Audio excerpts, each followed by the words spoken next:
e ele hoje que lidera todos os geracionais da Zion Global, pastor da casa. Eu queria que você celebrasse, fizesse muito barulho onde você está, Eclectus, pastor André Gonçalves!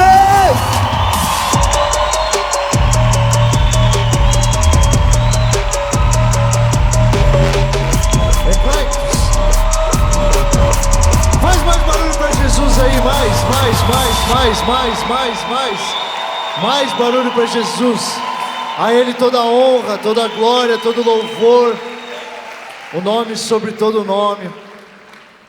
Nós te amamos, Jesus. Nós te amamos, Jesus. Dá um sorriso para Jesus onde você está. Dá um sorriso para Jesus onde você está. Caraca, cara, tem uns caras que são muito ruins, eu não me canso de me surpreender com isso. Vocês estão felizes, Eclectus? Como é que está sendo o retiro até agora? Isso é bom? É? Muito bom?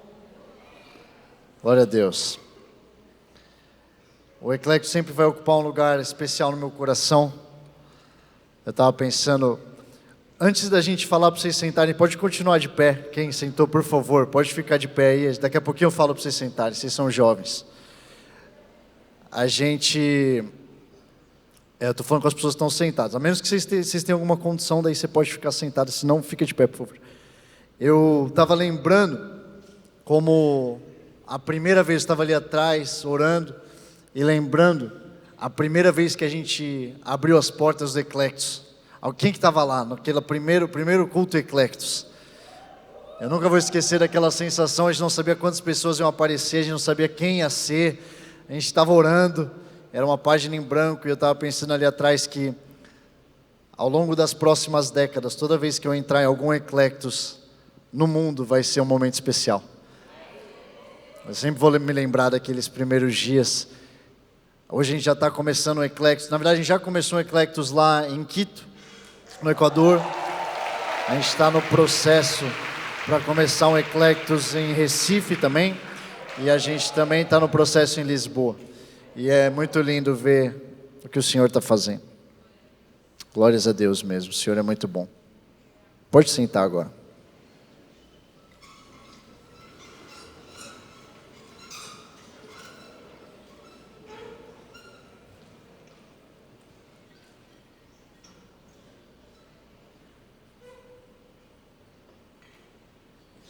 Vamos orar. Senhor Deus, obrigado porque a Tua presença já está nesse lugar. Senhor, obrigado por esse momento de louvor. Obrigado porque o Senhor tem se movido nesses dias de retiro.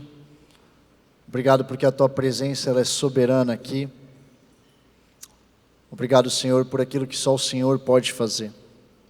Eu quero Te agradecer pelos sonhos que estão sendo gerados nesse retiro, pelas transformações em famílias. Senhor, eu quero agradecer pelos filhos e filhas que vão agradecer um dia pelos encontros que estão acontecendo aqui. Senhor, obrigado por cada um dos líderes, obrigado por cada um dos voluntários. Espírito Santo de Deus, eu quero Te pedir, seja livre nesse momento, que o Senhor possa intensificar a Tua presença, e mesmo durante a palavra, eu peço que o Senhor possa vir a revelar de forma nova. Coloca os nossos corações em chama. Se você puder, coloca a tua mão no seu coração. E ora comigo, fala: Senhor Deus, que o meu coração possa queimar ao ouvir a tua palavra. Agora coloca a mão na sua mente e fala assim: Senhor Deus, eu te dou permissão, transforma a minha mente, assim como Romanos 12:2 diz, que hoje seja uma noite de libertação na mente, em nome de Jesus, amém. Enquanto eu orava por esse culto, foi isso que eu senti que o Senhor queria fazer. Glória a Deus por esse momento, muito lindo aquilo que o Senhor fez nesse louvor, mas algumas vezes a gente é capaz de estar numa atmosfera sem entender de verdade aquilo que a gente está experimentando. E eu creio que o Senhor tem algo para fazer nas mentes nessa noite. Você dá liberdade para o Espírito Santo fazer isso? Ele não vai fazer nada que você não dê liberdade para ele fazer. Mas se você der liberdade, ele pode fazer mais do que você espera. Abre a sua Bíblia comigo em Atos, capítulo 17, versículo 6. Atos 17, 6. Eu quero que você deixe aberto aí na sua Bíblia. Se você está no celular, isso não vai dar muito certo, mas se está na de papel, deixa o seu dedo aí e abre. Antes da gente ler esse versículo, a gente vai ler João 20, 19. Então abre aí João 20, 19 e logo depois a gente vai para Atos 17. João 20, 19 fala assim: ao cair da tarde, daquele primeiro dia da semana, estando os discípulos reunidos a portas trancadas, por medo dos judeus, Jesus entrou, pôs-se no meio deles e disse: paz seja com vocês. Quando Jesus aparece para os discípulos, eles estavam trancados dentro de uma casa com medo dos judeus. Agora sim vai para Atos 17, 6. Atos, capítulo 17, versículo 6. Contudo, não os achando, arrastaram Jason e alguns outros irmãos para diante dos oficiais da cidade, gritando: esses homens que têm causado alvoroço por todo o mundo, agora chegaram aqui. Tem outras traduções que talvez você conheça, que dizem: aqueles que estão colocando o mundo de cabeça para baixo, chegaram aqui. O Evangelho de Jesus Cristo é o único capaz de fazer com que homens amedrontados, 11 homens amedrontados, colocassem o mundo de cabeça para baixo. O Evangelho de Jesus Cristo é o único capaz de fazer com que pessoas afugentadas, pessoas desesperadas, desesperançosas, transformassem a história da humanidade a ponto de hoje a gente está aqui 11 pessoas. Quantas pessoas tem aqui? 370 pessoas aqui. Só por curiosidade, quantos de vocês estavam no retiro do ano passado? Levanta a sua mão aí só para eu ver. Tá, quantos de vocês não estavam no retiro do ano passado? Beleza. 11 pessoas. O que você acha que uma sala com 370 jovens pegando fogo por Jesus pode fazer, se 11 pessoas fizeram isso que fizeram com o mundo? Agora, esses 11, eles começaram trancados dentro de uma casa, com medo. E se você vai estudar, você percebe que uma das maiores provas de que Jesus Cristo ressuscitou é a transformação que aconteceu nesses 11 homens. Não faz sentido 11 homens trancados num quarto, com medo, de repente virarem pregadores itinerários, que viajam a Ásia inteira, a menos que eles tenham visto alguma coisa, que fizeram com que eles percebessem que aquilo ali era normal, ou real, ou esperado. Muitas vezes a gente entra no piloto automático do Evangelho. A gente entra no modo de, porque todo mundo na nossa volta faz, eu vou fazer também. Porque que no momento de louvor está todo mundo com a mão levantada, eu vou levantar também. Porque no momento de intercessão está todo mundo batendo o pé. Eu ouvi dizer que hoje foi pentecostal amanhã aqui, é verdade? Porque todo mundo está batendo o pé, então eu vou bater o pé. E a gente entra num momento estranho, num negócio estranho, que a gente copia atitudes ao invés de entender aquilo que está acontecendo e externalizar com o nosso corpo. Eu quero falar para vocês hoje num tema que o Senhor colocou no meu coração para o Eclectus nessa temporada e nesse retiro, que é sobre catalisadores. Catalisadores. Fala comigo assim, ó: eu sou um catalisador. Você confia bastante em mim, né? Você não sabe nem o que catalisador é? Fica repetindo aí que você é. Tá, deixa eu te explicar o que catalisador é, para você ficar mais ok com eu ter te feito repetir isso. Olha só a definição de catalisador. Isso aqui é uma definição química, tá? São substâncias químicas. Essa palavra, ela não vem de um cunho gospel, ela vem da química. Tem algum químico aí? Você é química. Tá? Então se eu falar uma besteira aí, você corrige.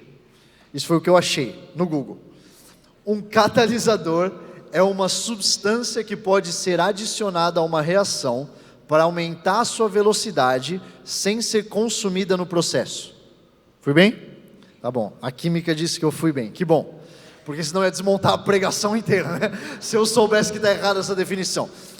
Então, a substância química, essa substância catalisadora, é uma substância que você adiciona a uma reação. E quando ela é adicionada nessa reação, ela acelera aquela reação sem ser consumida. Ela faz uma alteração na atmosfera à volta dela, sem ser consumida por ela. Se eu fizer uma pergunta bem honesta para você, tá bom? Quem que já se sentiu no seu trabalho, ou na faculdade, ou numa reunião, que você estava sendo consumido pelo meio que você está? Levanta a sua mão, se você puder ser honesto. A substância catalisadora, então, é uma substância que tem o poder de transformar o ambiente à volta dela, sem ser consumida. Ela não deixa de existir, ela continua lá, mas ela é transformacional no ambiente que ela está. Deixa eu contar uma história para vocês, eu vou começar isso aqui contando uma história. Eu quero contar uma história de um homem chamado Chuck Wolf. Chuck Wolf, talvez você nunca ouviu falar de Chuck Wolf. Chuck Wolf foi o homem escolhido no final dos anos 90 e começo dos anos 2000, o governador da Flórida. Flórida é um estado abençoado, né? Existe um mover de Deus acontecendo na nação americana. Você acredita nisso? Amém. Não foi por isso que eu selecionei, mas enfim, é a história. O governador da Flórida tinha um desafio. O desafio do governador da Flórida no final dos anos 90 era fazer com que adolescentes parassem de fumar. Olha esse dado. No final dos anos 90, nos Estados Unidos, na Flórida mais especificamente, 3 em 4 adolescentes no ensino médio, ou a cada 4 adolescentes no ensino médio, 3 já tinham fumado. Estou falando de adolescentes, em ensino médio. A situação era que em 4 adolescentes, 3 já tinham fumado cigarro. E o governador então percebe que está num momento crítico de saúde pública, e ele chama um homem chamado Chuck Wolf. Esse homem ele já tinha sido um estrategista do governo americano para, mesmo no estado da Flórida, atuar em desastres naturais, furacões, enchentes. Ele era um homem conhecido por resolver problemas difíceis. Chuck Wolf chega e ele começa a fazer um estudo. O que está acontecendo e por que tantos jovens têm fumado? E ele começa a fazer um estudo, e você sabe aquele negócio que fica atrás do pack de cigarro, que fala tudo que cigarro faz mal? Vocês já viram aquilo lá que mostra um pulmão, mostra um monte de coisa feia? Por sinal, eu sempre tive um pouco de pena da mulher que é a atriz que faz cigarro, faz as pessoas envelhecerem. Você já viu esse? Eu pensando, coitada da mulher, ela é a cara da envelhecida. Imagina você receber essa proposta de trabalho. Eu preciso de uma cara de uma pessoa velha. Você é a pessoa certa para isso. Enfim, você já ouviu falar que estudos comprovaram que aquele verso do pacote de cigarro, na verdade, dá mais vontade de fumar do que inibe pessoas a fumarem? Vocês já ouviram falar disso? Nunca ouviram falar nisso? Tá, esse foi um dos achados que Chuck Wolf trouxe. Ele começou a fazer um estudo e ele começou a ver sobre hábitos humanos. E ele começou uma extensa pesquisa para comprovar que quando você diz para uma pessoa que ela não deve fazer algo, ela faz. Isso é algo estranho, né? As outras pessoas fazem, você não. Você não é essa pessoa. Mas quando alguém chega para você e fala, ó, faz qualquer coisa, menos isso, o que é que você tem vontade de fazer? Muito engraçado que no mesmo período, ou anos de intervalo, Tide é uma marca de, como é que chama isso? Sabão em pó, nos Estados Unidos, é tipo Omo. E eles fizeram uma revolução que eles chamavam de Tide Pod. Ela é uma bolinha que você joga na máquina de lavar, ao invés de ter que botar sabão em pó. Não sei se vocês já viram isso. E eles fizeram todo um estudo e eles falaram, cara, isso aqui vai ser revolucionário, a gente vai ter 1/3 de participação de mercado. Isso aqui está bem marqueteiro, né? Cadê os meus amigos marqueteiros? Essa pregação é para vocês. Isso aqui é um case study, benchmarking. Enfim, eles acharam que isso aqui ia ser super bem sucedido no mercado. Eles lançaram no mercado americano com a expectativa de que ia vender e pegar 1/3 de participação de mercado, só que eles não esperavam uma coisa. O ser humano sempre pode surpreender um pesquisador. Cadê os pesquisadores? O ser humano... sabia que você era. Cadê mais pesquisadores? Acadêmicos.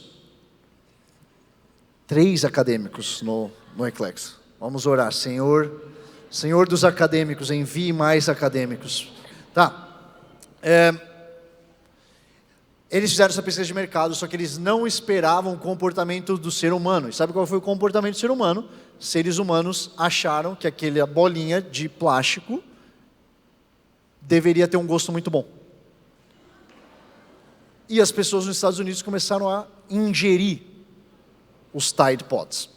E começaram, isso aqui foi antes do TikTok, das coisas indo viralizando. Só que aquilo lá viralizou. Alguém falou, cara, isso aqui dá muita vontade de comer. E aquilo começou a entrar e começou a virar um problema para Tide, porque pais estavam ligando e falando, cara, meu filho está comendo sabão em pó. Na verdade é sabão líquido. E daí Tide, o que Tide fez? Tide teve uma incrível ideia. Falou, não, vamos pegar um Super Bowl ad, vamos pegar os 30 segundos mais caros da publicidade, e a gente vai pegar o jogador de futebol americano que está mais em alta, e a gente vai colocar ele para fazer um comercial. E o que ele falava nesse comercial? Muito óbvio. Na verdade o comercial, depois vocês podem até procurar, ele é até meio bizarro, porque é ele, esse jogador de futebol americano, e uma voz, um narrador fala assim, ou eu não sei o nome dele, o fulano de tal, deve-se comer Tide Pod? E ele falava, não. E daí a voz falava, mas e se parecer muito apetitoso? E ele dizia, não coma Tide Pod. Brilhante, não é? Marqueteiros são muito brilhantes, muito criativos, todos nós. E eles acharam, isso aqui vai resolver o problema. O que eles perceberam no dia seguinte desse Super Bowl ad? As buscas por como comer Tide Pod, elas dispararam. Então aquilo que eles acharam que ia ser a solução, investiram milhões e milhões de dólares, na verdade eles levantaram o awareness, ou a percepção das pessoas dos Estados Unidos para, caraca, então vamos experimentar esse negócio. Chuck Wolf, ele pega todo esse dado, e ele chega numa conclusão diferente. Ele faz, na verdade, pela primeira vez, ele coloca um monte de adolescentes na sala, e ele fala, vamos ouvir esses adolescentes. E durante essa pesquisa que ele faz com adolescentes, ele cria uma propaganda diferente. E ao invés de criar uma tática de dizer, não fume, ele faz algo diferente do que isso. Ele começa a colocar campanhas na TV, contando as verdades sobre a indústria do tabaco. O primeiro comercial que ficou mais famoso, são 2 adolescentes vendo TV, e daí eles ligam para um cara que é dono de uma revista. E eles falam, por que vocês têm comercial nessa revista, se essa revista é para adolescentes? E o cara responde, não, mas a gente é a favor de pessoas que não querem fumar. E daí eles falam, então tá bom, então a gente pode comprar um anúncio contra tabaco na sua revista? E ele falou, não, de jeito nenhum, isso a gente não pode fazer. E eles disseram, mas por quê? Ele disse, porque a gente quer dinheiro e não, a gente é um business e não uma ONG, o cara respondia. E eles fizeram uma campanha nacional em que eles não falaram para ninguém sobre não fumar. Eles só expuseram a verdade. E a verdade é, olha o que a indústria do tabaco faz e você não sabia. Nos primeiros meses desse comercial na Flórida, no estado da Flórida, 30 mil pessoas publicamente vieram à tona falando que tinham parado de fumar por causa daquela campanha. E aquela campanha, eram várias campanhas, na verdade, que eles fizeram. Essa campanha foi tão bem sucedida que depois de alguns anos, 50% foi a queda da taxa de adolescentes fumando no estado da Flórida. Até os dias de hoje, é uma das campanhas mais bem sucedidas de saúde em governos. Essa campanha foi tão bem sucedida que o governo americano nacional resolveu transformar ela em algo nacional. Quando essa campanha veio para a nação, a queda foi de 75% nas taxas de adolescentes fumando no país. Estima-se que naqueles anos, 450 mil adolescentes foram impedidos de fumar por causa daquela campanha. Sabe o que aquela campanha fez? Aquela campanha expôs as pessoas à verdade. Não foi falar, faça isso, ou não faça isso, mas expôs a verdade. E quando eu fico pensando nessa história, eu fico muito admirado com o nosso Deus, que obviamente sabe de todas as coisas. Abre comigo a sua Bíblia em João 8:31. João 8, versículo 31. Porque quando eu comecei a escutar sobre essa história, eu comecei a pensar sobre livre-arbítrio. E como livre-arbítrio é uma criação tão genial do nosso Deus. Porque olha só, João 8:31, disse Jesus aos judeus que haviam crido nele: se vocês permanecerem firmes na minha palavra, verdadeiramente serão meus discípulos. Versículo 32, a gente pode ler junto? E conhecerão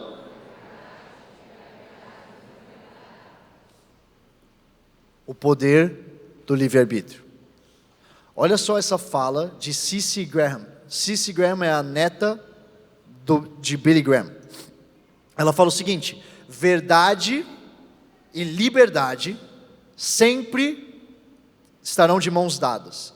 Você não pode ter uma liberdade verdadeira sem a verdade de Jesus.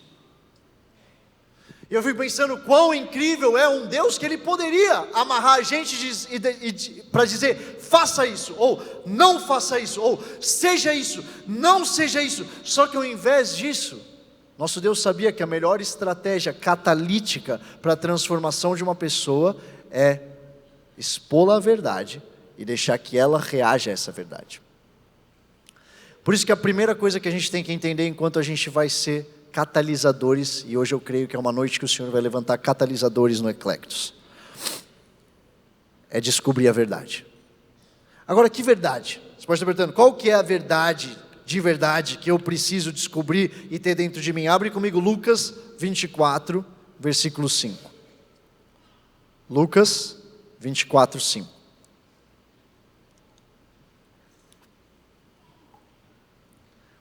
Eu quero que alguém corajoso chegue até aqui e leia Lucas 24, 5 no microfone.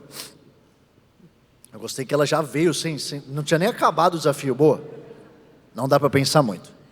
Amedrontadas, as mulheres baixaram o rosto para o chão e os homens lhe disseram: por que vocês estão procurando entre os mortos aquele que vive?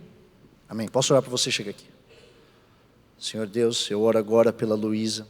Peço que o Senhor venha a acrescentar ainda mais naquilo que ela está pedindo. Eu sinto que, Luísa, você tem feito pedidos para o Senhor. Eu sinto inclusive um sonho específico que você tem pedido para Ele e que você tem se impedido de acreditar que pode acontecer. Hoje o Senhor está falando para você que a sua ousadia vai abrir portas, e eu sinto o Senhor falando para você que está na hora de você começar a acreditar como Ele acredita. Pede as coisas loucas. Pede as coisas loucas. O Senhor fala para a gente pedir e Ele daria as nações por herança. Senhor, enche agora, Luísa, com Teu Espírito Santo para uma temporada como essa. Enche ela, Senhor Deus. Que a casa dela venha transbordar a Tua glória. Que a casa dela venha transbordar. Eu vejo o Senhor colocando espelhos da glória dEle na sua casa. Eu vejo o Senhor transformando a sua família, Luísa. Existe uma história de redenção na sua família. A glória do Senhor vai estar presente na sua casa, todos os dias da sua vida, em nome de Jesus, amém. Pode ficar aí se precisar, está tudo bem, pode deixar aí. Qual que é a verdade que a gente precisa entender para poder ser catalisador? Ele vive. Porque o que essas mulheres ouviram, uma geração precisa ouvir. Por que é que vocês estão procurando entre os mortos aquele que está vivo?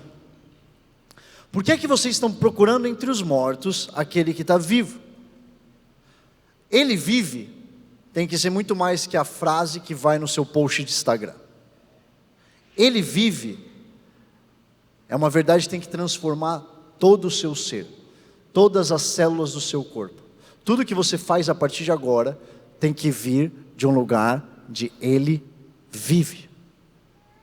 Ele vive. Oral Roberts tem uma frase que eu gosto muito, ele fala o seguinte, ele fala, todo passo de fé começa com uma dúvida. Então está tudo bem a gente duvidar, mas será? Mas será que é?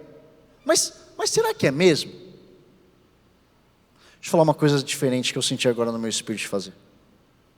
Se ao longo da palavra tiver um momento em que o Senhor estiver queimando, eu não estou falando só que você achou uma revelação boa, que você quer falar um glória a Deus, eu estou falando assim, ó, se o Senhor começar a tomar você mesmo, Espírito Santo, e você sentir, cara, isso aqui, eu estou perdendo o controle, eu quero que você venha aqui para frente, tá bom? Só isso.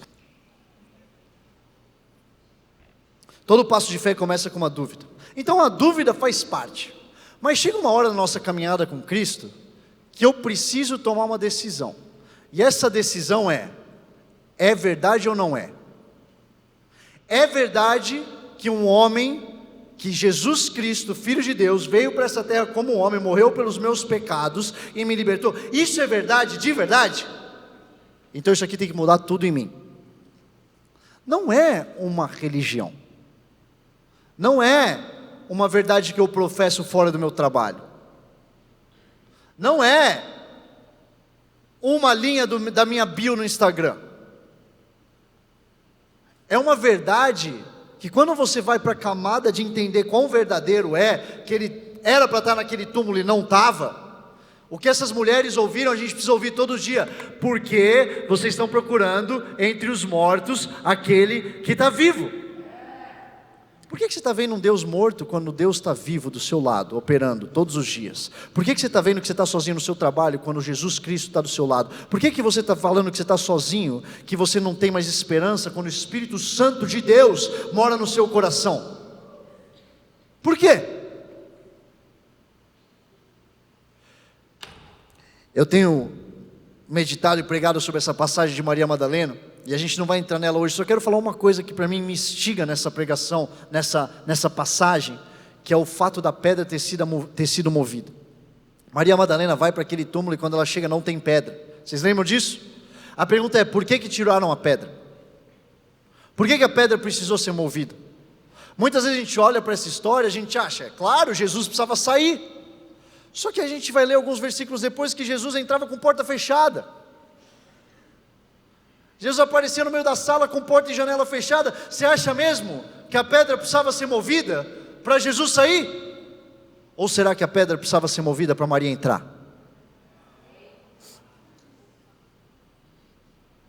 Qual que é a pedra que está te impedindo de ver que Jesus vive? Que existe um túmulo vazio? Qual que é a expectativa da sua família que está te impedindo de ver que Jesus vive? Qual que é a norma racional da humanidade, as agendas que está te impedindo de ver que Jesus vive?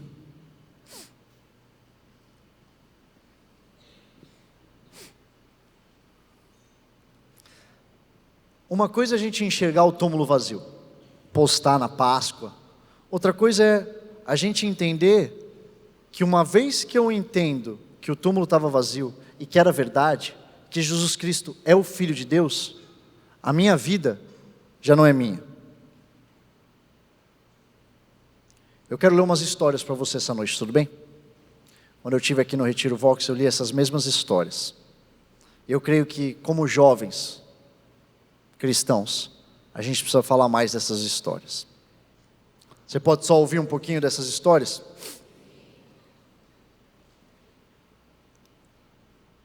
A primeira história que eu quero contar é de um jovem chamado Estevão. Estevão foi o primeiro mártir da igreja cristã.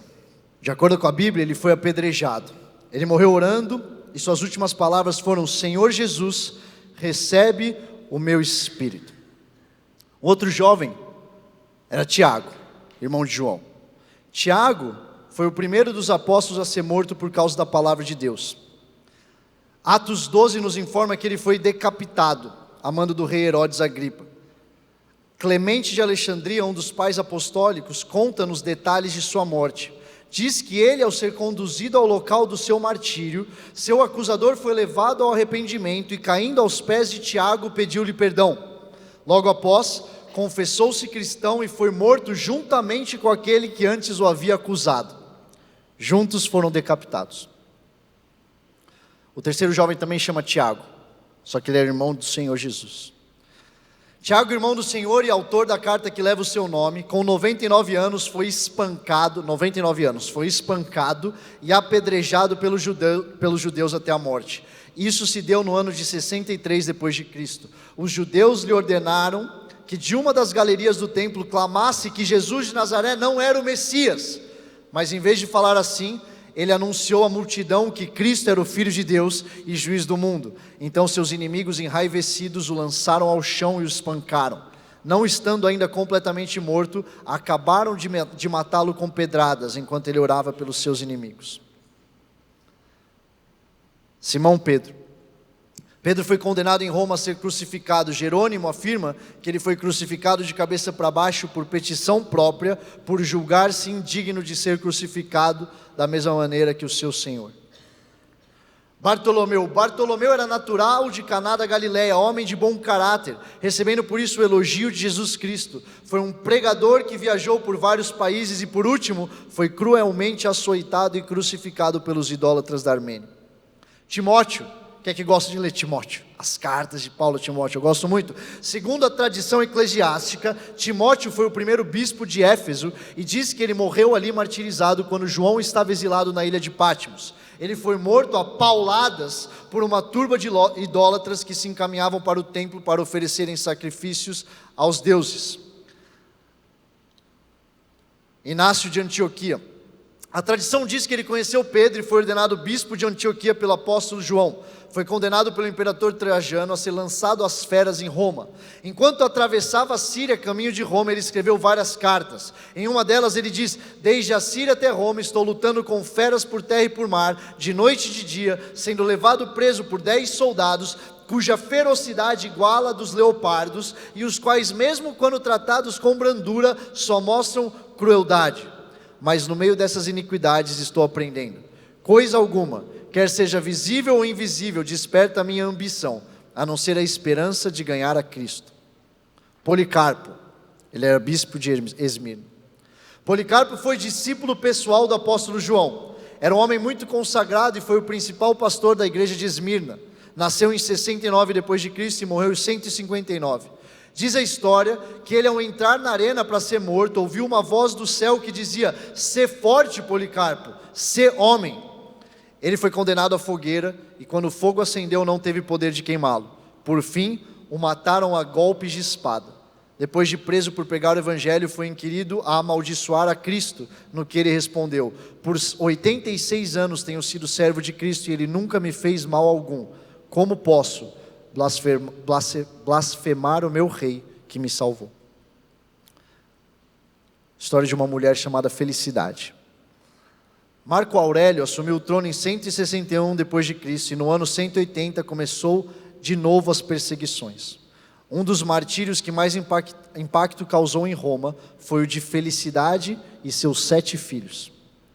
Ela foi acusada de ser cristã e o prefeito da cidade a ameaçou de morte, mas ela disse: viva, eu te vencerei. Se me matares, em minha própria morte te vencerei ainda mais. Todos os seus filhos morreram na sua frente. O mais velho foi espancado até a morte. 2 foram golpeados por clavos. O 4º foi jogado do despenhadeiro.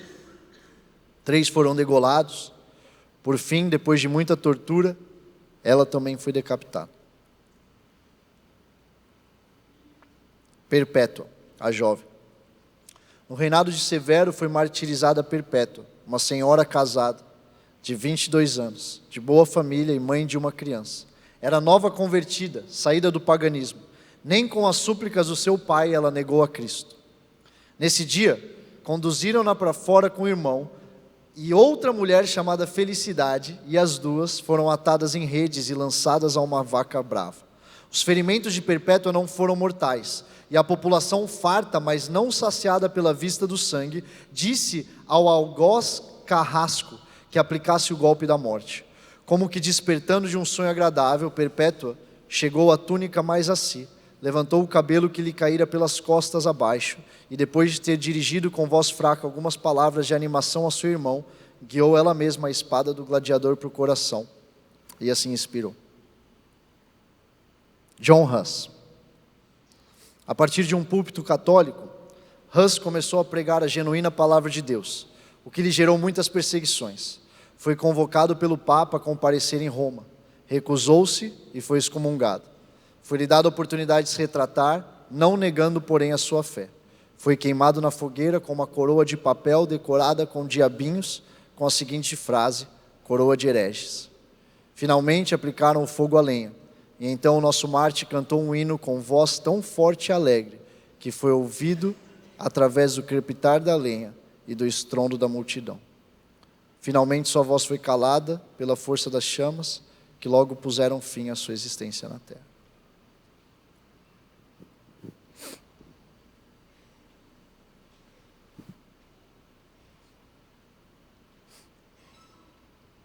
Eu podia ir muito mais. Muitas outras histórias de mártires.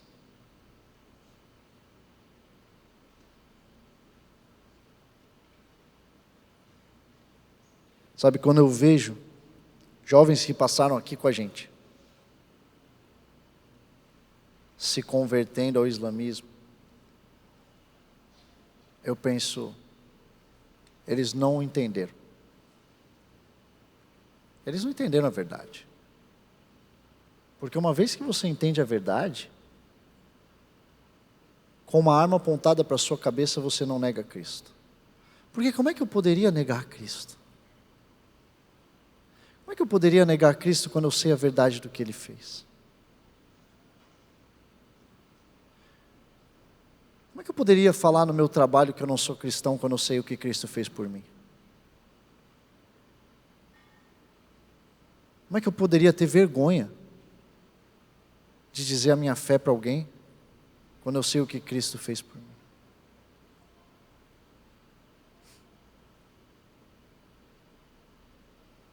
Antes da gente seguir, eu queria que você fechasse seus olhos.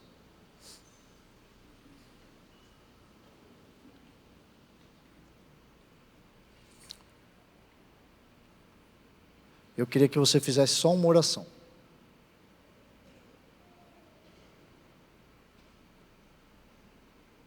Com sinceridade no seu coração, pede: Espírito Santo de Deus, me ajuda a enxergar a Cristo. Me ajuda a enxergar a cruz.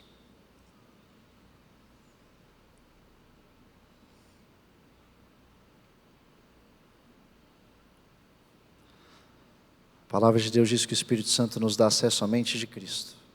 Deixe os seus olhos fechados e deixe o Senhor te mostrar o que Ele tem que te mostrar.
Sinto que o Senhor Deus está te tirando. Sinto assim como Lázaro, o Senhor está te chamando para fora hoje. Vejo o Senhor chamando o seu nome, desacorrentando correntes que te prendiam.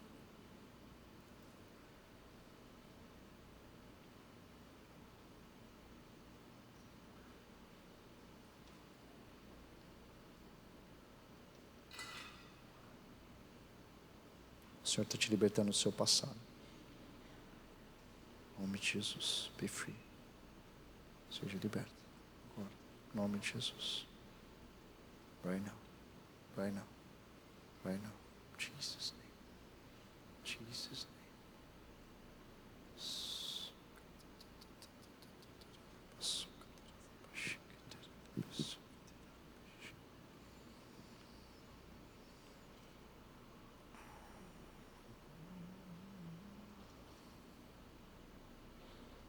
Vejo você num barco se despedindo da sua família.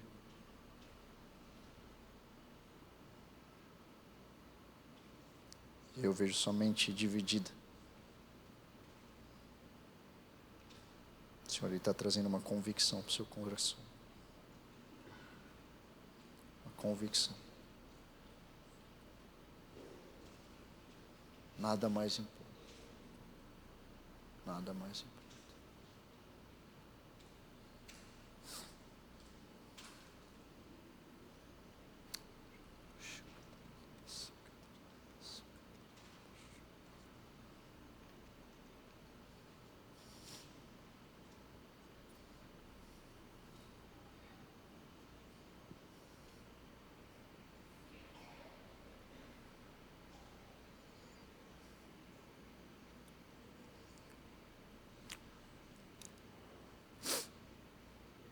Sabe, eu me lembro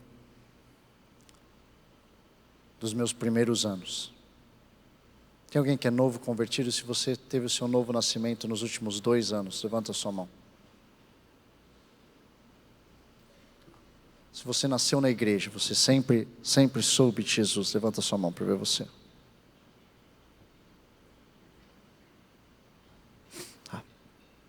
Sabe, eu lembro nos primeiros anos, existia algo na minha mente que eu não queria assumir que estava, mas era uma voz que dizia: será que é verdade? Será que é? Será que é real? Será que essas pessoas caindo? Será que essas pessoas curadas? Será? E teve um dia que uma chave virou. E ao invés de perguntar será que é real, eu comecei a perguntar o que muda se for? O que muda se for? Porque se for, tudo tem que mudar.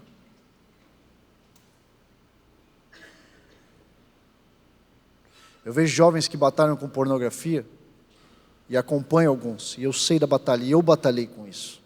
Mas a verdade é verdade. É que quanto mais a gente conhece Jesus e a verdade, mais a gente se afasta do pecado. Porque se é verdade, nada mais faz sentido.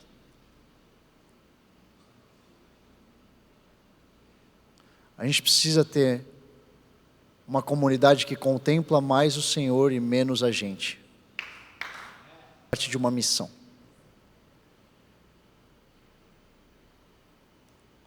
Eu entendi essa verdade consumidora da minha vida nunca mais vai ser a mesma, depois que eu entendi Jesus Cristo, é verdade, Ele é mesmo o Filho de Deus, Ele morreu mesmo naquela cruz, Ele ressuscitou mesmo, aquele túmulo estava de verdade vazio, era para eu estar naquela cruz, eu era o pecador que era para estar lá,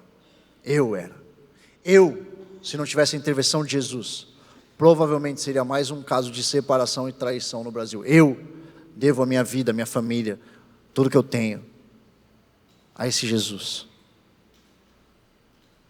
Então agora eu preciso entender qual que é a missão dele.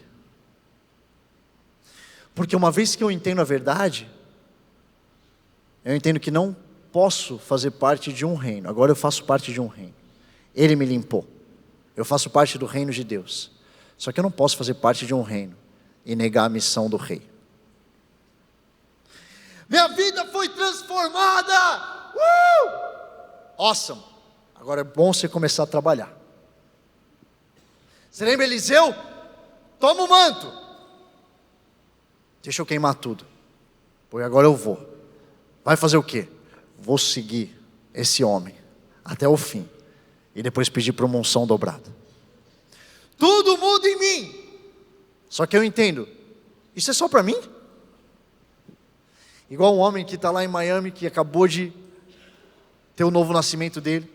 Foi batizado nas águas, e quando ele sai das águas, ele me abraça chorando, a família dele ali do lado, e ele diz: André, minha vida agora é para falar para todo mundo que eles têm que viver isso aqui que eu estou vivendo. Eu falei: é isso aí, essa é a sua vida agora, essa é a nossa vida agora. Porque se essa sala de 370 jovens não tem uma indignação profunda no coração, porque não tem mais 370 daquele um amigo seu que não está aqui, tem alguma coisa errada com o nosso coração.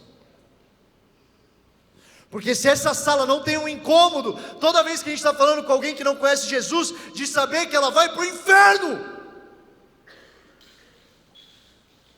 Se mártires são reais, quer dizer que o inferno também é. E qual a última vez que você ouviu uma pregação sobre o inferno? Falando, aquele seu amigo que você fica discutindo política, vai para o inferno se ele morrer amanhã.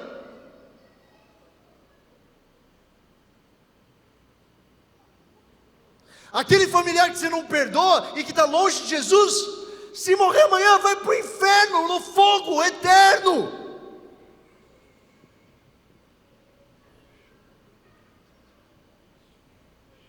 Não é a pregação que vocês estavam esperando um sábado à noite? Não tem problema. Era que o Senhor queria que vocês ouvissem. Sabe, a gente fica tão consumido com as nossas próprias vontades, com a minha própria motivação. Eu vou por conta porque eu preciso de uma promoção, e minha empresa precisa crescer, e os meus funcionários precisam me ver como um líder, e eu preciso destravar as chaves do sucesso. Que mané chave de sucesso, irmão? Tem gente indo para o inferno hoje, aos montes. 370 aqui, e 11 amedrontados que transformaram o mundo. O que sai dessa sala? Quantos são salvos depois dessa sala aqui? Quantos são salvos depois desse retiro? Porque você vai estar queimando e entendeu a verdade.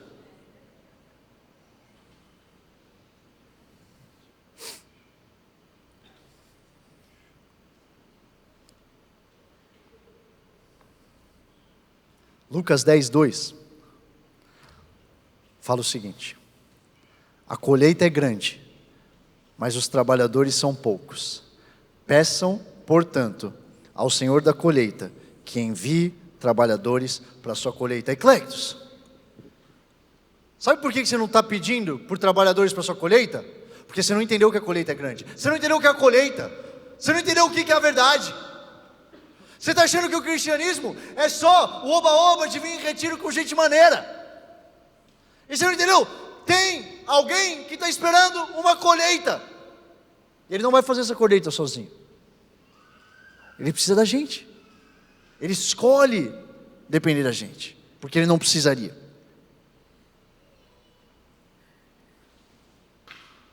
Sabe por quê que eu creio que o Senhor nos ensina a fazer essa oração? Senhor, envia trabalhadores para a colheita. Sabe por quê de verdade? Porque é impossível você pedir por mais trabalhadores e não se voluntariar para ir também. Senhor, a colheita é grande. Porque se você entendeu que a colheita é grande, você não vai só pedir mais gente, você pede mais gente e faz. É isso, Senhor. As pessoas estão indo para o inferno. Esse é o plano da salvação. É isso aqui que é o evangelho. Então não desperdiço nenhum Uber. Eu não desperdiço nenhuma conversa fiada. E eu não estou falando para você ser um evangélico chato. Eu estou falando para você ser sábio, mas para você ter dentro do seu coração algo que diz: a missão do Senhor é mais importante que a minha. O que o seu business é? O que a sua carreira é? O que a sua liderança é? É mais um sacrifício e uma oferta para colocar aos pés de Jesus e dizer: Senhor, usa. Esse é o meu melhor. Usa. Nos dois fins de semana atrás, a gente fez o Retiro Raízes, primeiro Retiro Raízes de Zion, Miami e Orlando. E foi incrível. 40 pessoas, os novos membros da Zion. Mas sabe qual foi o momento mais marcante do retiro? Quem já passou no Retiro Raízes aí, levanta a sua mão. Tá. Esse aqui é um spoiler que você... Quem não passou, deixa eu ver você que não passou no Retiro Raízes ainda. Tá.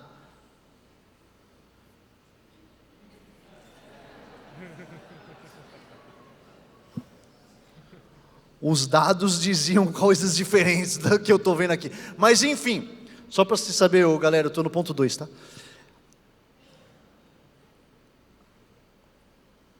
No Retiro Raiz, a gente tem uma dinâmica que é o tabernáculo de Moisés.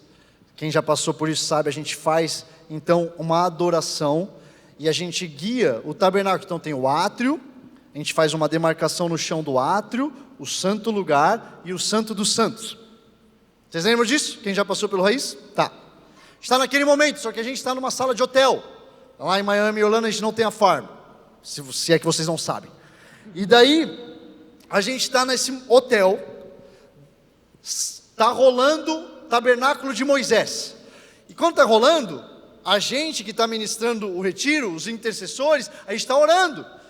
Mão para cima, Senhor, vem, que essas pessoas se encontrem.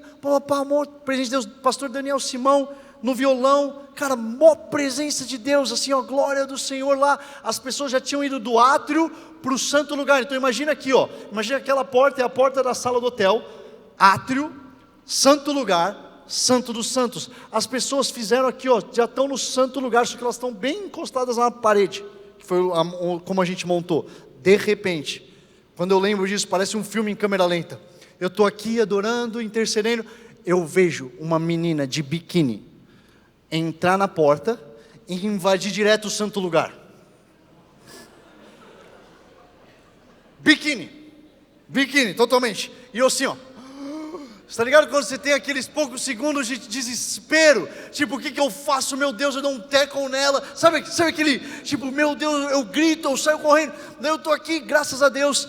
Tem uma menina que serve lá no Raiz, lá em Lisboa, e ela estava com a gente, chama Vivi Sakura. Ela foi muito mais rápida que a minha. Daí ela foi lá e pum, pegou a menina e levou para fora. As pessoas nem perceberam. Isso aqui é tipo questões de segundo. Santo lugar, presente de Deus, uma menina de biquíni entra.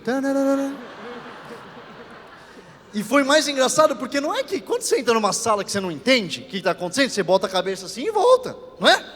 Ela não. Ela entrou. E tipo, super weird se você não é cristão, certo? Um monte de gente parada, música, sei lá, umas demarcações no chão. A menina olhou, viu o que estava rolando, virou para o Santo dos Santos e começou a andar. E eu assim, meu Deus, daí a Vivi, pum, pegou ela, levou para fora. E daí a Vivi contando depois, que ela levou para fora e falou, desculpa, isso aqui é um evento privado. E ela volta. E quando ela está voltando, e ela falou, eu queria muito ir para o Santo dos Santos, eu estava precisando daquele encontro.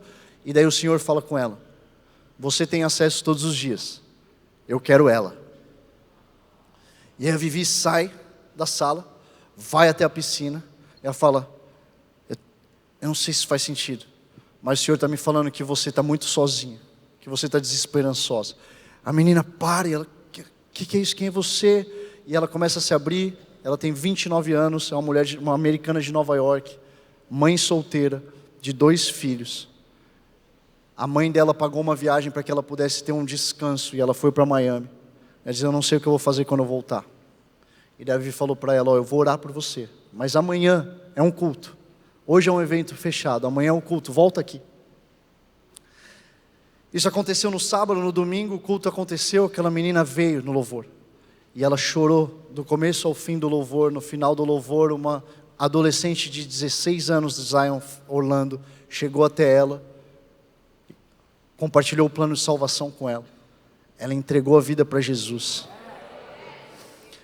Ela voltou, pegou uma Bíblia, recebeu uma Bíblia, ela voltou para o lugar, sentou do lado dessa adolescente. E essa adolescente disse que ela abriu o bloco de notas do celular dela e escreveu assim, o bloco de notas do próprio celular, sozinha. E ela escreveu assim, sem ninguém ver. Quer dizer, essa menina estava espiando, né? Mas ela achava que ninguém estava vendo. E ela escreve assim, em inglês, hoje Deus está me chamando. e eu acho que eu vou.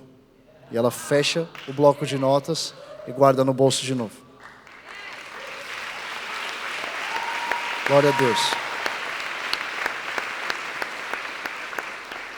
Glória a Deus. E de repente, aquele pessoal estava me contando essa história no final do culto. Eu não sabia nada, não vi nada. Eu preguei, quando chegou no fim da palavra, eles me contaram tudo aquilo. E a gente parou no final do culto, a gente fez um memorial. A gente fez um ciclo, a gente fez um memorial. A gente falou, isso aqui é um memorial do começo dessa igreja. Que essa igreja nunca perca o amor pelo perdido. Porque o Senhor é aquele que larga as 99 para buscar uma perdida. E foi isso que aconteceu nesse lugar. E cara, e olha como é incrível. E olha...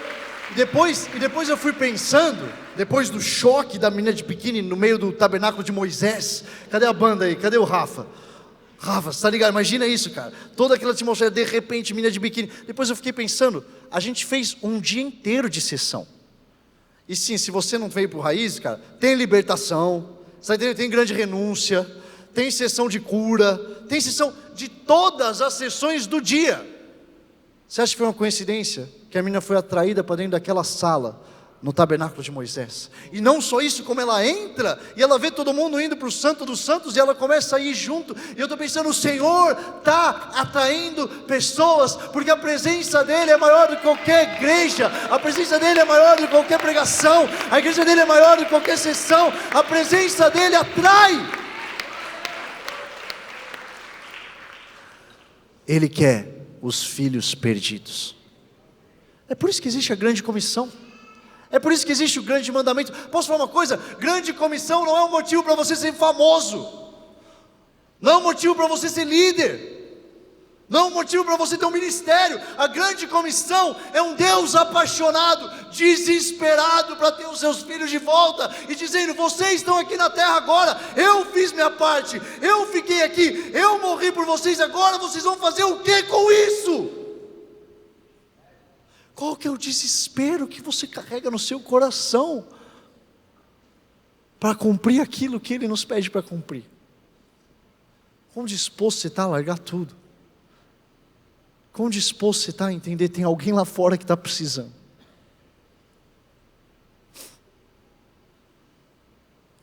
Amar, eu amo esse quote de um teólogo, amar é poderoso porque estimula a fé. Quem precisa de mais fé? Eu quero sugerir que talvez você exercite mais amor. João 15 conta, Jesus está falando sobre a videira. Ele fala sobre permanecer nele. E logo antes ele deu um novo mandamento. Vocês lembram disso? Ele fala, um novo mandamento vos dou. E ele fala, ame. Como é que ele fala? Ame a eles como eu os amei. Você lembra que antes ele tinha dado 2 mandamentos? Antes, Jesus resume 613 padrões, mandamentos, comissões, da lei e dos profetas em 2. Ame ao Senhor seu Deus de toda a sua alma, de todo o seu coração, de todo o seu entendimento, e ame ao próximo como a ti mesmo. Só que daí, nas últimas interações com os discípulos, quando ele está prestes, ele fala, opa, peraí, tem um terceiro, e o terceiro é, ame aqueles que estão perto de você, não só como a você mesmo. Isso era difícil já. Ame como eu os amei. E se você entende a verdade, e se você entende o que ele está falando, você entende que isso é impossível. Como é que eu vou amar alguém como Jesus ama? Aí que está. Quando é impossível, você depende dele. Então, amar alguém como ele ama, é a condição para você estar conectado à videira. Porque quando você ama alguém como Ele ama, ou você se abre ao desafio de amar alguém como Ele ama, você depende dEle. Você diz, isso aqui, Senhor, eu não consigo fazer sem o Senhor, então você permanece na videira. E aqueles que permanecem, são aqueles que dão frutos, que permanecem. Quais são os frutos que permanecem? Uma comunidade que ama como Jesus ama. A gente fica pensando, eu quero frutos. Que frutos? Na verdade você está pensando, eu quero dinheiro, eu quero fama, eu quero uma nova empresa. E o Senhor está falando, experimenta amar como eu amo. Experimenta tentar amar como eu amo. Eu quero te falar hoje que se a missão não te consumir, a pressão vai. Se a missão não te consumir, a pressão vai. E por último, para você ser o catalisador que você foi criado para ser, você precisa abraçar a sua identidade, para que você não seja consumido pelo mundo. João 1,12 diz: contudo, aos que o receberam, aos que creram em seu nome, deu-lhes o direito de se tornarem filhos de Deus. 3 conceitos que eu quero que vocês levem para casa e meditem hoje à noite. Imago Dei, Missio Dei e Cogtatio Dei. Imago Dei, você foi criado à semelhança de Deus, isso é quem você é. Missio Dei, que você foi chamado para fazer a missão que você tem. E Cogtatio Dei, como você pode pensar como Deus. Eu quero que você separe muito bem hoje aquilo que é a sua identidade, daquilo que é o seu propósito e daquilo que é a sua missão. Qual é a sua identidade, Eclectos? Você nunca pode esquecer isso. Se você quer lembrar uma coisa dessa pregação, lembre disso. Na verdade não, lembre de Jesus da cruz. Mas, além disso, lembre disso. Você é um filho amado de Deus. Fala comigo, eu sou um filho amado de Deus. E nada vai mudar isso. Nada que eu faça ou deixe de fazer muda isso. Agora, número 2. Se você é um filho de Deus, qual que é o seu propósito? Fala comigo, meu propósito é trazer o reino dos céus para a terra. Aonde quer que você vá. Aonde quer que você vá, Eclectos. Esse é o seu propósito. E a minha missão? A minha missão é temporária. A minha missão é a empresa que eu estou hoje. É a família que o Senhor me deu, ou a que Ele vai me dar, no caso de vocês. A minha missão é, eu estou num avião e tem uma pessoa que nunca ouviu falar de Jesus e ela está com medo. A minha missão é, eu fui no banheiro, estava lavando a minha mão e de repente eu ouvi o cara do meu lado dizer, eu estou com uma dor de cabeça, cara. A minha missão é, tem um colega no meu trabalho que é o cara mais insuportável do mundo, só que ele precisa de Jesus Cristo, assim como eu precisei um dia. A minha missão é, eu fui confiado um link. Existem 10 pessoas que estão vindo na minha casa. A minha missão é, meu papel na igreja é enfileirar cadeira. E eu enfileiro cadeira. A minha missão é, eu limpo o banheiro. Eu faço tudo isso de todo o coração para o Senhor. Sabe quando dá muito ruim? Quando a gente confunde missão com identidade. E de repente o meu trabalho é quem eu sou. Não tira isso, Deus, por favor. Se o Senhor tirar esse cargo do meu LinkedIn, o que a minha família vai achar de mim?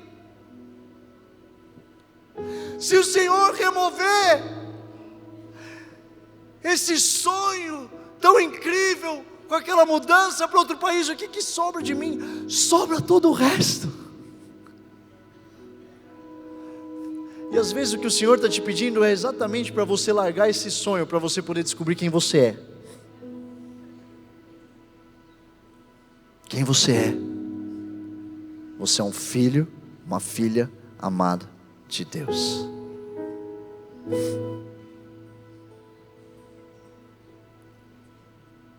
Por toda a Bíblia, o Senhor escolhe pessoas improváveis, e através dessa escolha, isso glorifica o nome dEle. Sabe algo que tem em comum entre a maior parte das pessoas que foram escolhidas para fazer algo grande na Bíblia? Elas duvidaram que era elas. Moisés duvidou tanto que teve que levar outro cara para falar por ele, que nem era para ir. foi porque ele duvidou que não conseguia falar. Abraão, que era velho demais para receber aquela promessa. Esther, que teve que ouvir o tio falando: quem sabe, Esther, abre o olho, mulher. Não foi para um tempo como esse que o Senhor te colocou. Para de pensar que é sobre você. Existe um povo que vai ser morto, Esther. Gideão, minha tribo é tão pequenininha, a família é tão pequenininha, eu preciso não de uma confirmação, mas eu preciso que você faça a confirmação e depois desfaça ela, só para eu ter certeza que sou eu. Simão Pedro, que nem conseguia dizer que amava sem rejeitar o Senhor, assumindo o encargo de seguir liderando por Ele. Maria Madalena, que é a mais improvável de estar no túmulo, a mulher que há pouco tempo atrás era conhecida com o pecado que ela fazia, e porque o Senhor escolhe as coisas loucas do mundo para confundir os sábios, é ela que é a primeira a ver o túmulo vazio, de tal forma que os pesquisadores, quando vão pesquisar sobre isso, falam: é impossível alguém no século I ter inventado essa história. Sabe por quê? Sabe por quê que é impossível alguém ter inventado a história do túmulo vazio? Porque ninguém inventaria uma história dessa e colocaria uma mulher para ser a primeira testemunha. Porque naquela época, por favor não me julgue como machista, naquela época o testemunho de uma mulher não contava. Então, o fato de ter sido uma mulher, o fato de ter sido uma improvável, o fato de ter sido alguém que não deveria estar lá no primeiro lugar, atesta a veracidade da mensagem. Você é um catalisador. Queira você não queira, se você está no reino de Deus, se você disse sim para esse propósito, se você assumiu essa identidade, welcome, seja bem-vindo. Você é o embaixador do reino dos céus aqui na terra. Você tem o melhor cargo que poderia ter. Você tem um cargo muito melhor que esse aí que você fica colocando no seu LinkedIn. Você tem o cargo mais honroso, muito melhor do que seu chefe confiar em você. É o Rei dos Reis confiar em você para fazer a missão dele aqui nessa terra.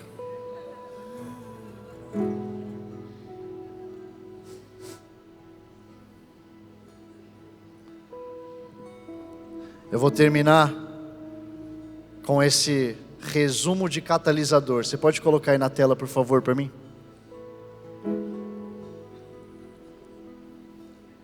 Minha amiga química, essa é a hora. O que é um catalisador? Catalisadores são substâncias que aumentam a velocidade de uma reação química sem serem consumidos ou alterados permanentemente durante a reação. Eu quero orar agora sobre a sua vida no nome poderoso de Jesus Cristo.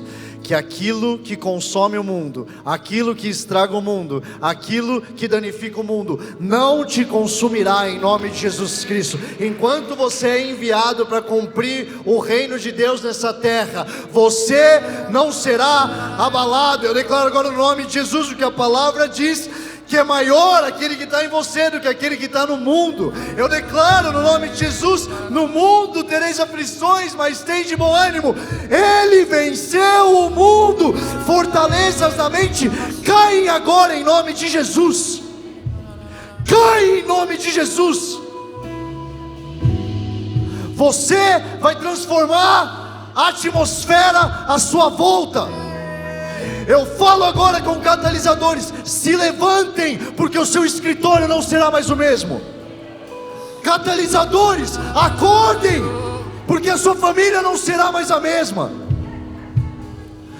Catalisadores, sejam avivados, porque o Espírito Santo dentro de você é o que o ambiente à sua volta precisa. Existem tipos de catalisadores: homogêneos, heterogêneos, enzimáticos. Eu posso pregar com uma descrição química de uma heterogêneo, homogêneo ou catalisadores que eu não sei nem direito o que é. Eu posso pregar usando isso? Vocês deixam? Tá, obrigado. Muito obrigado pela sua facilitação. Eu quero sugerir e orar que vocês vão ser enviados para as esferas da sociedade, mas vocês não serão contaminados. Então não só eu quero declarar que nessa sala tem catalisadores, mas eu quero ir além e declarar que essa sala tem catalisadores heterogêneos. Aquilo que contamina e purifica uma substância não pega em você. Você é capaz de entrar num ambiente, transformar aquele ambiente e sair de lá puro. O ambiente que está te contaminando, sai dele ou transforma ele, não tem meio termo. Eu sinto no meu espírito que tem decisões que você precisa fazer acerca do seu trabalho. Tem pessoas nesse lugar que você precisa decidir: ou você transforma aquele ambiente, ou você sai dele. Você não será contaminado por ele.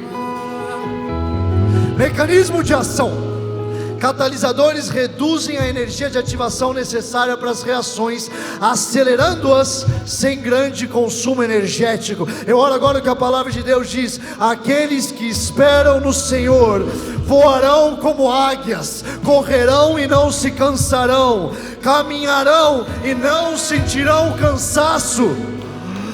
Existe uma aceleração, eu quero profetizar no nome de Jesus. Só recebe isso.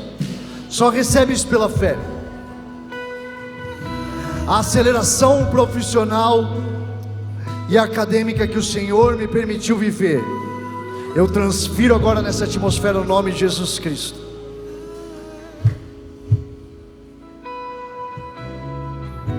Pessoas vão ser esticadas, pessoas vai ser como um estilingue. Só que o Senhor quer que você se lembre dessa noite, para lembrar: não fui eu, ei, foi o Senhor. Eu não tenho as exigências para isso aqui, foi o Senhor. Eu quero declarar nessa atmosfera no nome de Jesus: contratos serão assinados. Eu quero declarar em nome de Jesus: portas de empresas serão escancaradas. Eu quero declarar agora em nome de Jesus: acordos judiciais sendo entregues, dívidas que estão pendentes vindo a serem entregues para a sua família em nome de Jesus. Eu declaro agora que aquilo que parecia que ia consumir muita energia vai ser facilmente lidado por você em nome de Jesus. Agora eu também quero orar que quando isso acontecer, você se lembre: isso é para um propósito, isso não é para mim. Se isso vai acontecer, se essa estilingada vai acontecer, se essa aceleração vai acontecer, sempre guarde no seu coração: isso está acontecendo por causa deles. O Senhor está me mandando lá por causa deles. Não acabou. Reusabilidade. Uma característica notável é a capacidade de serem usados repetidamente, mantendo a sua eficácia ao longo de múltiplas reações. Senhor, eu oro agora em nome de Jesus, que o Senhor venha trazer força para novas empreitadas. Eu vejo o Senhor, Ele fazendo algo nessa atmosfera, que joelhos que estavam cansados de tentar de novo vão se surpreender. Eu quero falar em nome de Jesus para pessoas que desistiram de relacionamentos, pessoas que acharam que o tempo já passou, pessoas que acharam que o Senhor já fez tudo o que tinha para fazer. Se abra, o Senhor quer te surpreender com a bondade dEle na área dos relacionamentos. O Eclectus carrega uma promessa: essa casa, esse ministério será reparador de lares. E eu declaro agora em nome de Jesus: lares sendo reparados, filhos voltando para casa, pais e mães se reconectando no nome de Jesus. No nome de Jesus. Aplicações versáteis. Catalisadores são utilizados em uma vasta gama de indústrias, como na síntese química, farmacêutica, processamento de alimentos e refino de petróleo. Senhor, nessa hora eu oro aqui, nesse solo fértil que é o Eclectus, e eu declaro: desse lugar, Senhor, desse lugar vão surgir governantes em nome de Jesus, Senhor Deus. Nesse lugar vão surgir empresários que vão investir no reino como nunca foi feito no Brasil. Assim como os testemunhos que a gente ouve de pessoas que dão 70, 80, 99%, o Senhor está colocando no coração de empresários agora esse anseio, não de ganhar dinheiro próprio, mas de investir no reino de Deus como nunca foi feito antes. Senhor, eu declaro em nome de Jesus, nesse lugar vão surgir gênios da arte. Nesse lugar vão surgir pintores que vão trazer a tua excelência, a tua magnitude numa tela, em nome de Jesus. Surgirão fotógrafos, diretores, roteiristas, escritores, designers. Nesse lugar vão surgir criativos, vão surgir economistas, que vão transformar não a economia de uma empresa, mas a economia de uma nação. Em nome de Jesus eu declaro que nesse lugar vão surgir professores, educadores, que vão ser reformadores de salas de aula e escolas.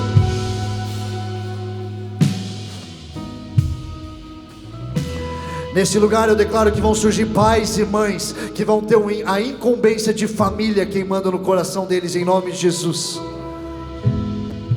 Nesse lugar vão surgir canais de mídia, vão surgir comunicadores que vão ter tanta excelência na mensagem, Senhor, que vai ser impossível do mundo não ouvir. Eu sinto no meu espírito o Senhor dando projetos agora. Existe uma atmosfera carregada. Nessa atmosfera carregada, só suga dela. Só suga dela. Só suga dela.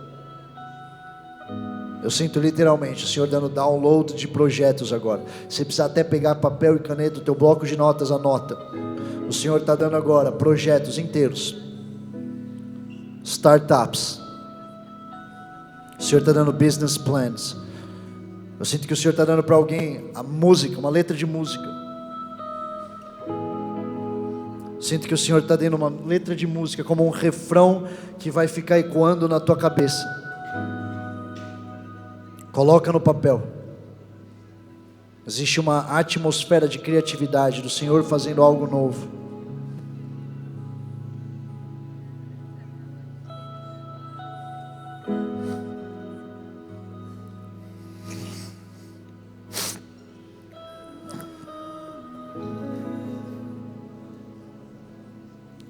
Jeová Jiré.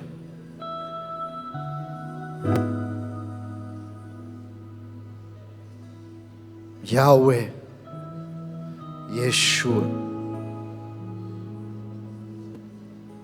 Rafa, Adonai.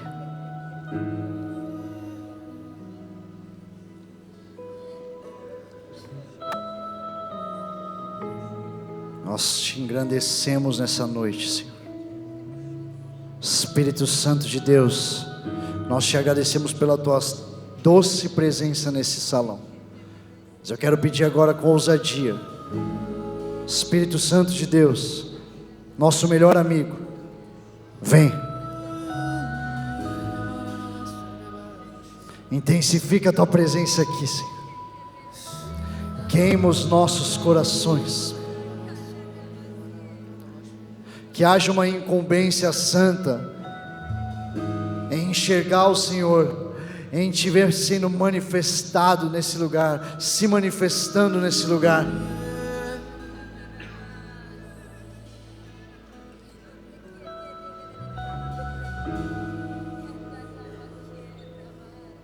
Senhor dos exércitos,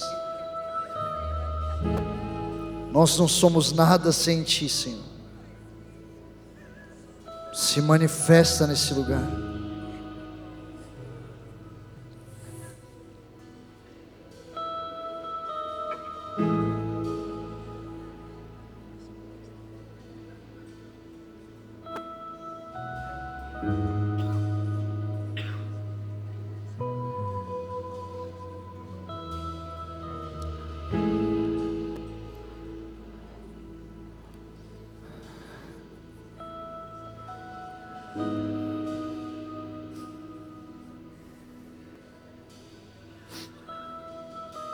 Eu vejo essa noite, é como se eu conseguisse enxergar nesse salão uma linha do tempo e um ponto nessa noite com uma bifurcação. Sinto que o Senhor está colocando algo dentro de pessoas aqui. E eu sinto que o Senhor está dando decisões. Essa noite aqui ela tem esse marco, porque você vai lembrar da decisão que você teve que tomar aqui.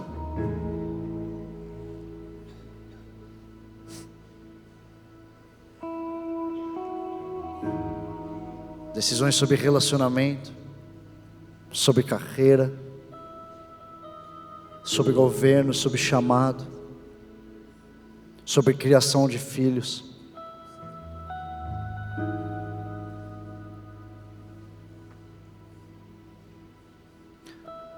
É aqui, ó.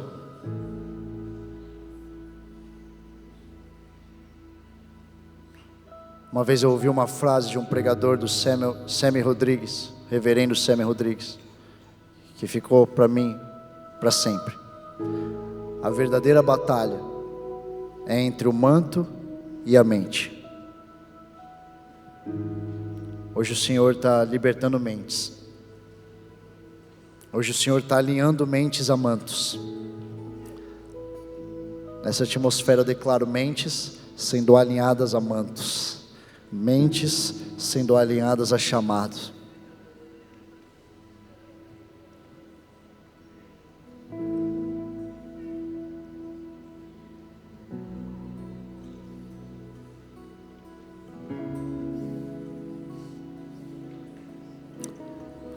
A gente vai terminar adorando o Senhor, mas antes disso eu quero orar com algumas pessoas aqui. Então eu quero fazer um convite bem específico.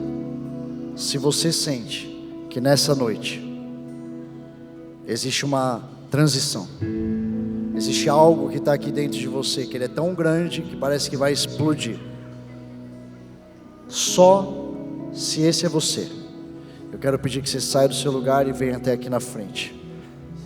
A gente vai seguir adorando o Senhor.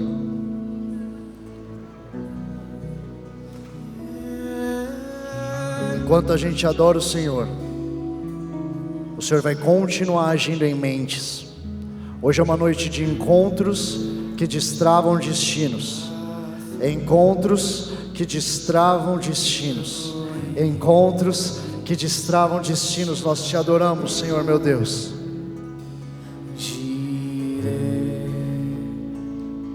Adonai se manifestará.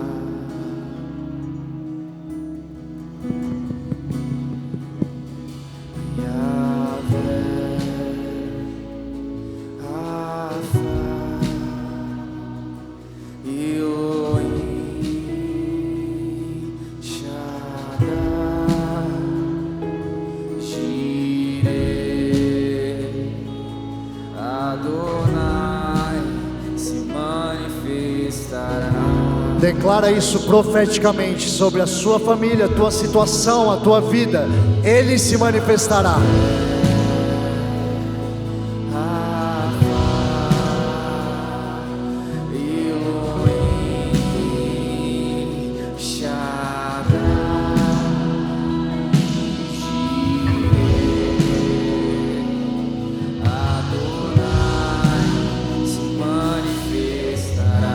Mais uma vez, declara isso profeticamente na sua vida.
Existe algo catalítico nesse salão que está prestes a romper. Continua, continua. Canta com tudo que você tem.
Vem como em Pentecoste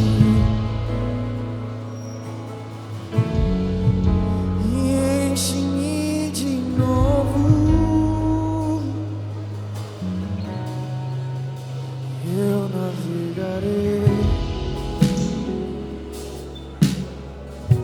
o oceano do Espírito e ali adorarei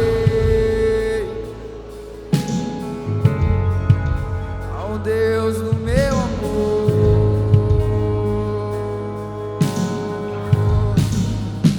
E eu navegarei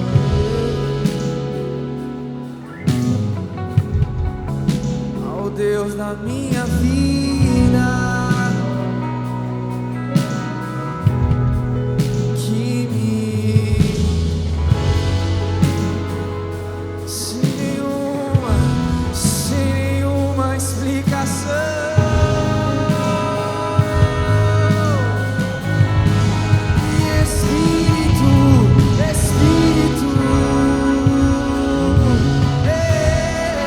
que desce como fogo,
Este é o sinal que a sua chuva vai descer, vai chover.